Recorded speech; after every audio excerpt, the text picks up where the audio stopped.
It's third week of classes. We're all getting in the zone, and sometimes that can result in some days too. I had a day this week, and this is a good day. So I'm glad to be here with you guys on this good day.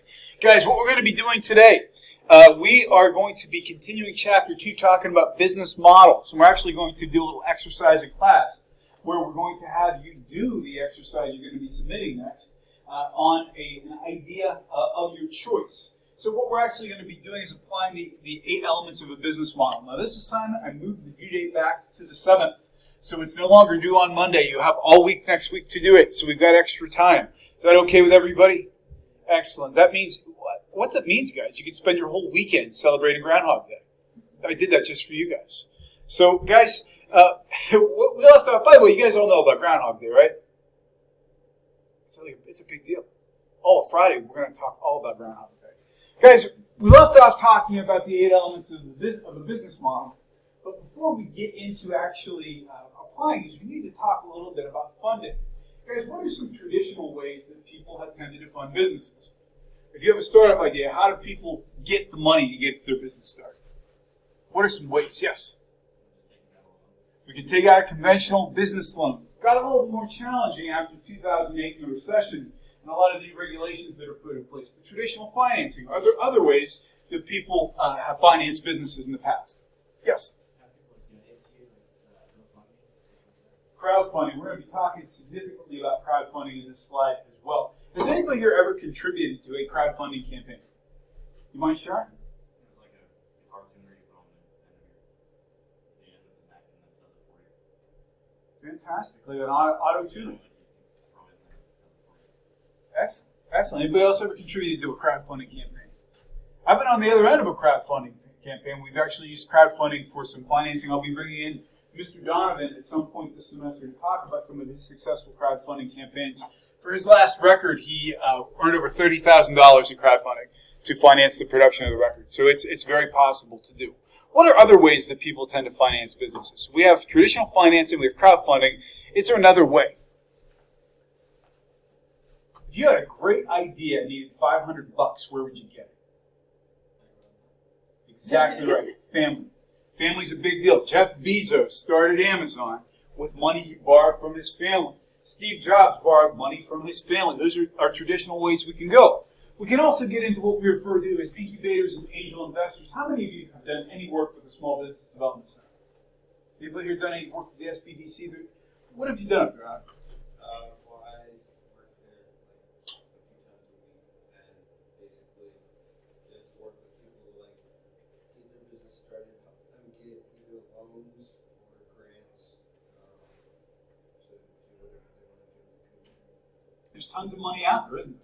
And when we start talking about incubators, we're also talking, for example, Drexel University has a business incubator right across the river in Camden, where you can literally rent office space, internet service, printing, and a storefront for a few bucks per square feet. There are lots of ways to get this stuff out there. One of the other things we're talking about there, too, is crowdfunding.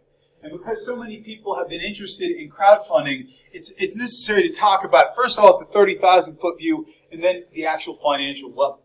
One of the biggest challenges for crowdfunding, people have this perception that you're just asking for money. People, give me money for my idea. It's a great idea. Why not give me some money? What makes for successful crowdfunding is making sure that there's a reason to give that money. Maybe if you're an early investor, you get a copy of the product that's being made.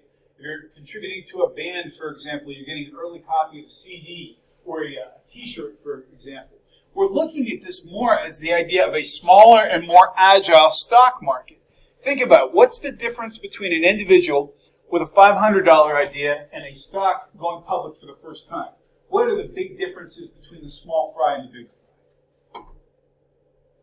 If you want to go public with stock, you got to be big. You have to have investors. You have to have capital. You have to be valued to a certain level to make it onto an exchange. If you're using crowdfunding, those rules no longer apply. And that's why we have something called the Jobs Act that started back in 2012. We're going to watch a brief video about it that shows you how easy it is to get into crowdfunding. It's the idea of essentially selling people shares in a company that does not have to be publicly listed and does not have to operate at the level of a traditional IPO. .coms of the 21st century are not all Amazons. Yes? Why would they not allow that to begin with? Why were they only accept a driven What we're looking at here, and when I give you the answer to this question, keep in mind I'm not a finance instructor. But what it really comes down to is the idea: if you're getting people to invest large sums of money into products or services, at some level you're vetted. You've got investments, you've got backup plans. You have less of a chance of being drawn into a fraudulent investment because you can afford the risk. Groups like the Securities and Exchange Commission, for example, particularly after 2008 and following that in the dot-com bust of the early 2000s, really wanted to put a lot of protections in place to make sure people weren't getting bilked for money. So this really was a new idea. For example, who are my finance majors in here? What does it take if you want to do an IPO? If you have a company and you want to file an IPO, what are some of the requirements? If you want to issue stock for the first time, you got to file something with the SEC. What do you got to file?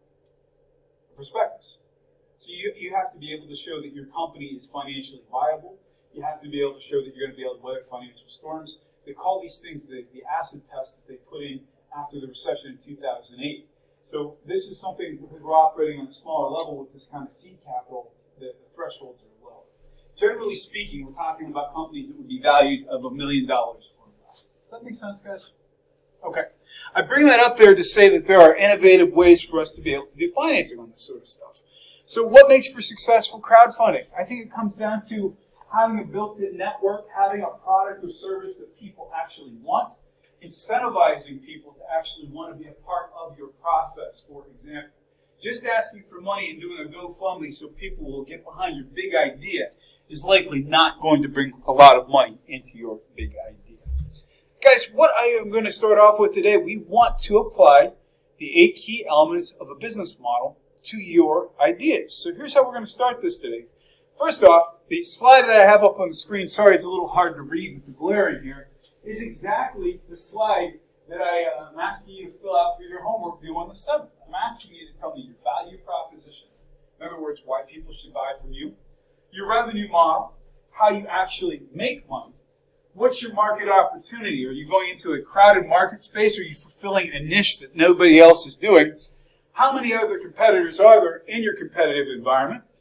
What do you do better than all of them? What makes you a good competitor? That would be a competitive advantage.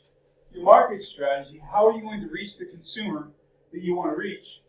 Organizational development, meaning what structures need to be in place for you to be able to grow your idea. And finally, what specific professionals do you need to make this idea a reality? And we're going to do this by breaking into groups of 3s. You, sir, are number 1.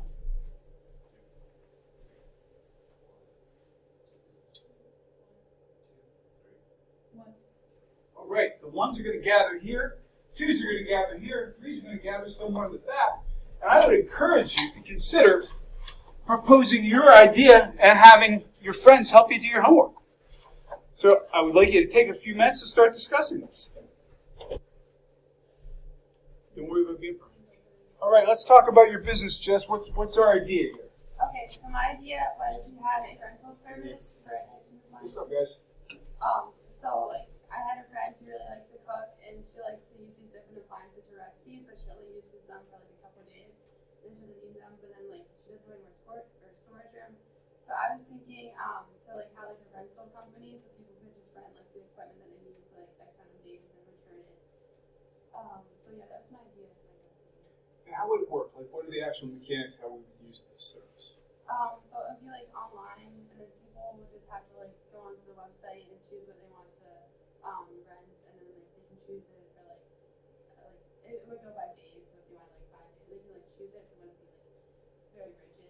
It'd be like really flexible, and then like when you're done with the equipment, you can just like ship it back to the company, and then it'll be like Amazon books. You just like ship the book back, and then they like put it back in stock. Yeah, so that's what I was thinking. So it'd arrive on my doorstep if I ask for a wok or a deep fryer or something. Okay. Yeah. Well, let's talk about what's your value proposition. What are you guys doing that makes your company unique? The company itself sounds pretty unique. It would save space and it would save money because people don't have to spend the money for like to purchase that item. They can just like or like spend the rental cost, so it wouldn't be as expensive. Okay. And your revenue model, it sounds like your primary revenue model would be actual exchange for service. You were talking about rentals. Mm-hmm. I'm seeing one other potential revenue model for you guys. Can you guess what I'm thinking about? What might be another source of revenue for you let's say, for example, you're shipping KitchenAid appliances. Is there a possibility that somebody would love this appliance so much they'd want to buy one? Oh yeah, I did think about that. Yeah. Yeah, so you could have an advertising revenue model as well. In terms of the market opportunity, were you able to find anybody else who's doing this on the market? No, I didn't. There's like Rent-A-Center, and they have rentals, but they didn't do anything with like kitchen appliances. Mm-hmm. So there's not a lot of competition in the market. In the rental centers also some of them have a very negative connotation in the consumer's mind. Why is that? Anybody know? If you've not been warned against these places, a lot of them will do weekly rentals for appliances, and by the time you paid them off, you paid 4 times what the market value is for the appliance. So they have a negative connotation. Now, in terms of your competitive environment, besides the rental centers, is there anybody else who's doing what you're doing? I can't think of anybody. I mean, if you buy something from Amazon, you can always return it, but not after you've used it for a week. That's going to really cut down on what you're going to be able to do. So your competitive advantage, if you to put it in your own words, what are your competitive advantages? We offer appliances for low cost, and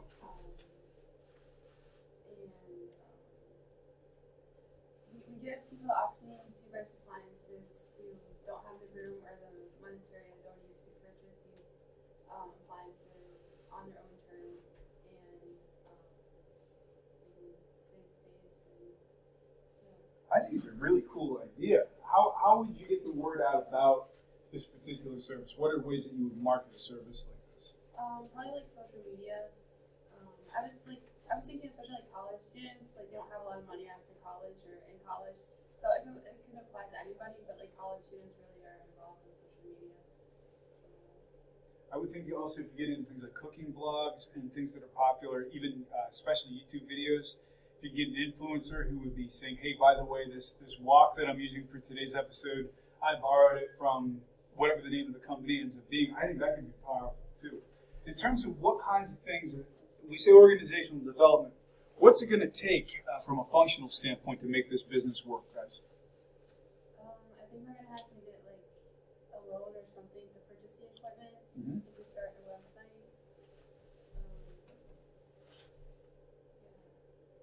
Well, you could also be talking about things, for example, when this equipment gets used, it's going to break, so you might need maintenance, you're going to need marketing, you're going to need all these other things. But I think a relationship with a manufacturer could be helpful here too.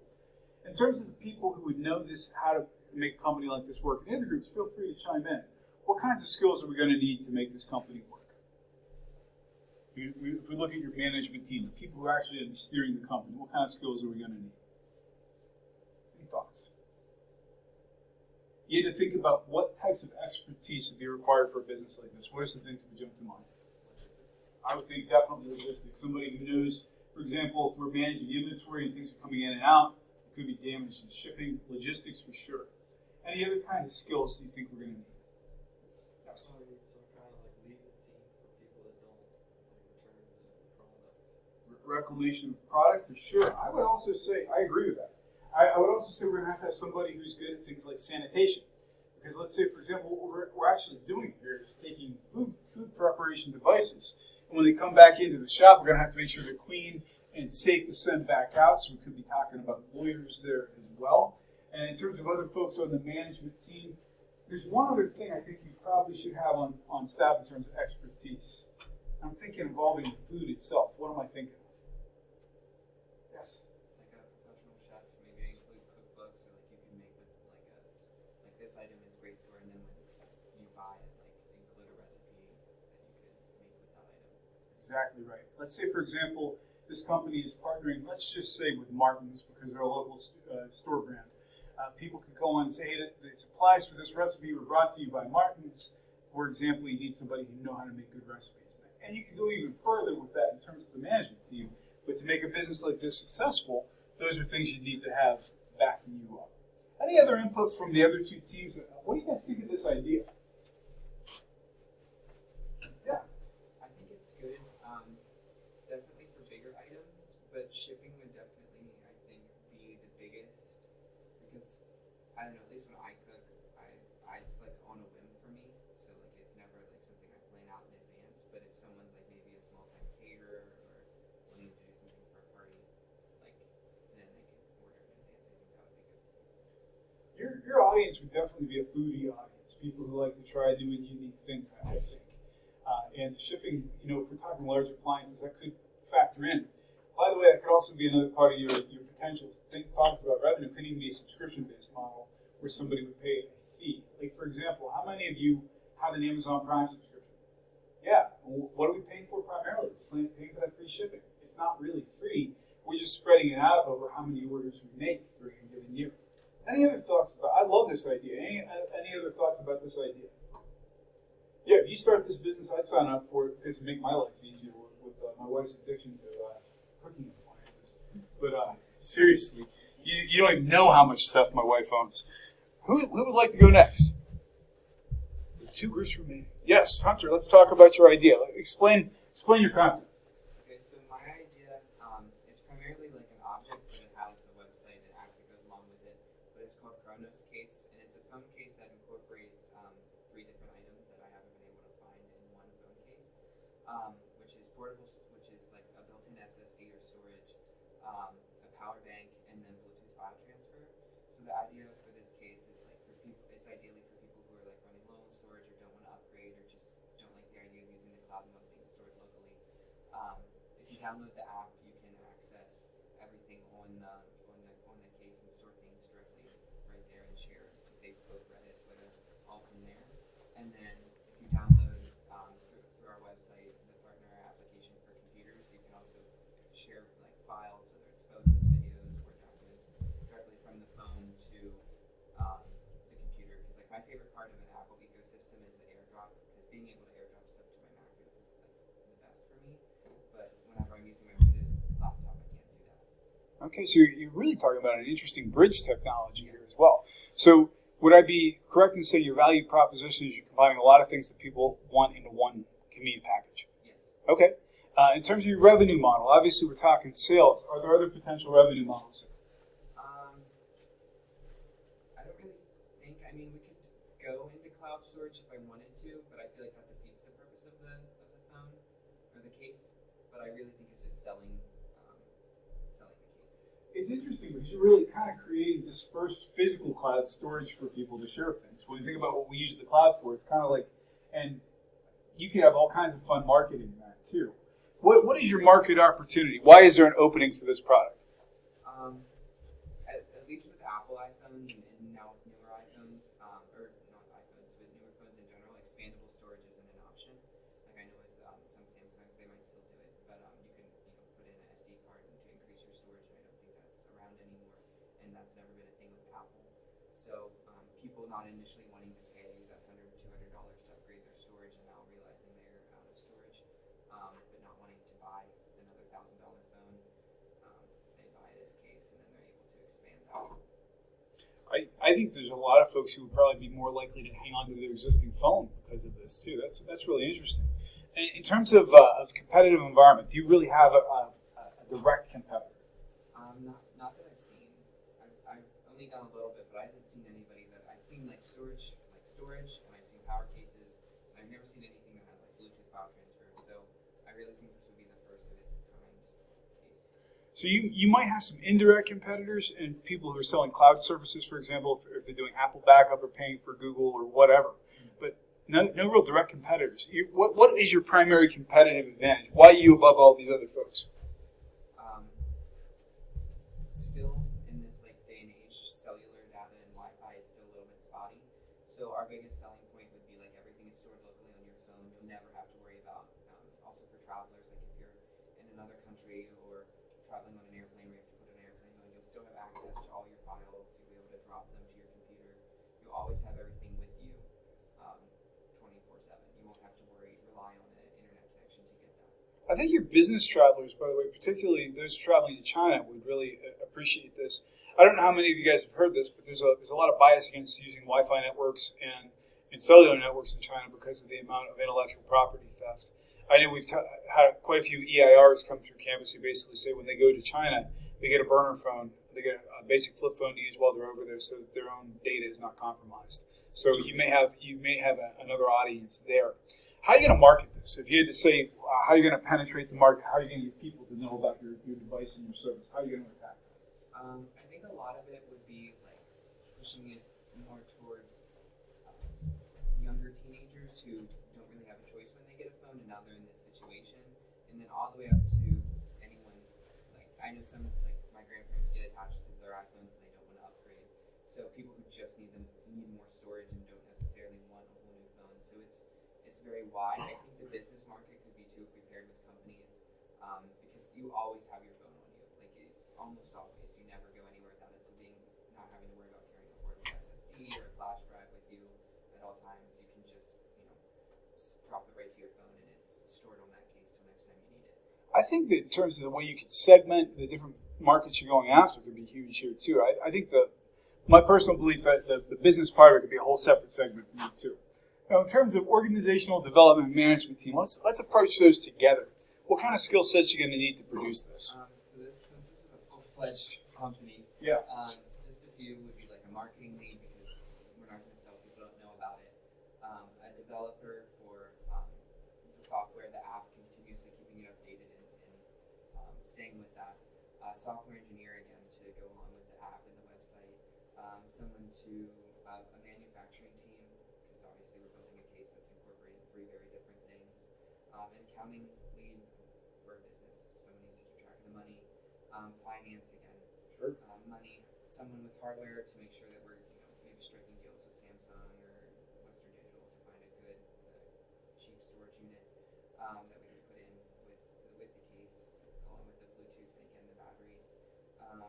And then the electrical engineer for wiring everything together, the Bluetooth batteries, wireless charging, all that. So significant. I mean, you're talking significant investment. Is one of the one I would put on yours too, simply because you're making a physical product that's very unique to be some sort of a patent attorney as well, because you're going to need something to protect your intellectual property. We're talking about, we got 2 extremes here. We've got a service, which is something that can be a pretty good startup in terms of this particular product. This is a really cool idea that would require significant startup costs. It could also be a scenario where you create this idea and maybe somebody else purchases it and runs with it too if they like your property. I like the idea a lot. Any other input from the other groups? How many of you would, yeah, go ahead. Do you think it's going to be, phones are already big, do you think it'd be hard to build a case like that, to make it not, gigantic? Yeah, so that's one of the things I was thinking about is keeping it slim. So it won't have a huge portable battery, mainly just to power that Bluetooth power transfer and to give someone an extra kick of juice if they need it. But with how storage is coming, I have a 500 gigabyte portable SSD that I keep with me for Final Cut Pro, and it's super thin already. So being able to expand that over maybe in length rather than width, I think we could keep it thin, but definitely making sure things were thin would be a big factor. And trying to avoid the chin on the bottom, because it would obviously be plugged directly in to the lightning port or micro USB would definitely be another factor. That's good thought. Other questions or observations? I'm curious, by show of hands, if this product were available, how many of you would consider buying it? I would. I mean, honestly, when you mentioned about the people not liking to upgrade, mine comes out of cheapness. I absolutely don't want to spend $1,000 on a phone if there's a way I can expand these things without spending $1,000. What's our price point? I know that we're early in the conversation. What would be an ideal price point for this? I don't know. See, it would take a lot in. I would like to keep it under $100, which I know is expensive, but storage and power and Bluetooth power transfer, this being a case, trying to keep it accessible to the public while also being the first gives us a lot of leeway. Yeah. So I don't want to overprice it, but I know even just an OtterBox, they sell them for $80. Right. And all they do is protect the phone, which I mean is the primary point of the case, but it's just plastic and rubber. So it's actually incorporating technology. I think somewhere in the $100 range, maybe a little bit more, maybe a little bit less, and again, all depending on how much storage they want, and then possibly depending on the size of their phone as well, because we're going to have to update that every year, 6 months. Yeah. As new phones come out. Got to put over here. What if the case breaks? It seems like it could break, right? It's technology. Mm-hmm. So just protect the phone, but what if it breaks itself? So again, this case isn't advertised. We'll try to keep it safe, but warranties are an option. Apple them and protect the phone warranty, or protect the You get this much when you buy it, and then you could extend it if anything breaks. But it's kind of like on the user, like if you break your phone, like you drop it. But obviously there would be some amount of protection. Well, and the other thing too, I will say, if we talked about the $100 fee 5 years ago, that would have been a tough sell. In the age of the $1,000 cell phone and beyond, I don't think that's as tough of a sell anymore. That's my 2 cents. Do you guys agree or disagree? Okay, guys, what we're going to do, because we have one group left to go here, I think we can get this in 5 minutes. Guys, we're going to go to group number 3, and if you could tell us about your service, because this is an interesting idea too. So my idea was having a social media platform for anyone taking like a board exam. So like example, I'm currently like studying to take the CPA. And so a platform would basically be so like I could be a member and I could find out, you know, like people asking questions on like what I'm studying and that, and like I could find answers. Or it could be a way to like put your like location and you can meet up because there's a lot of people who like study better in groups. It can also be a platform for companies who like sell study materials for certain board exams to sell their products through this.